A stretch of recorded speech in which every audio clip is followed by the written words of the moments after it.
আসসালামু আলাইকুম সুপ্রিয় শিক্ষার্থী বন্ধুরা, তোমাদের জন্য আরেকটি ক্লাস নিয়ে এসেছি। বিভিন্ন চাকরির পরীক্ষা সহ ভর্তি পরীক্ষা এবং অ্যাডমিশন পরীক্ষায় এবং মেডিকেলের ভর্তি পরীক্ষায় এই প্রশ্নগুলো এসে থাকে এবং তাছাড়াও আমাদের বিভিন্ন দিবস সম্পর্কে জানা অত্যন্ত জরুরি। তাই আজকে ডিসেম্বর মাসের যে দিবসসমূহ রয়েছে আমি সেই সম্পর্কে আজকে একটি ছোট ভিডিও করেছি, একটি ক্লাস করেছি। আশা করি সবার উপকার হবে। চলে আসছি ক্লাসে।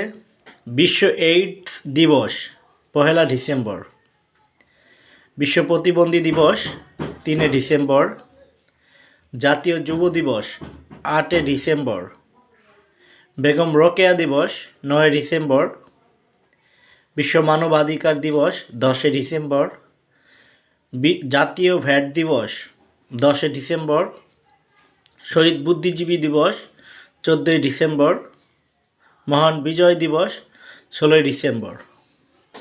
এছাড়াও ডিসেম্বর মাসে আরও কিছু দিবস রয়েছে যেগুলো আমি আরেকটি পার্টে সেটি তুলে ধরব। তো এই ছিল আজকে ডিসেম্বর মাসের বিভিন্ন দিবস সম্পর্কে ক্লাস।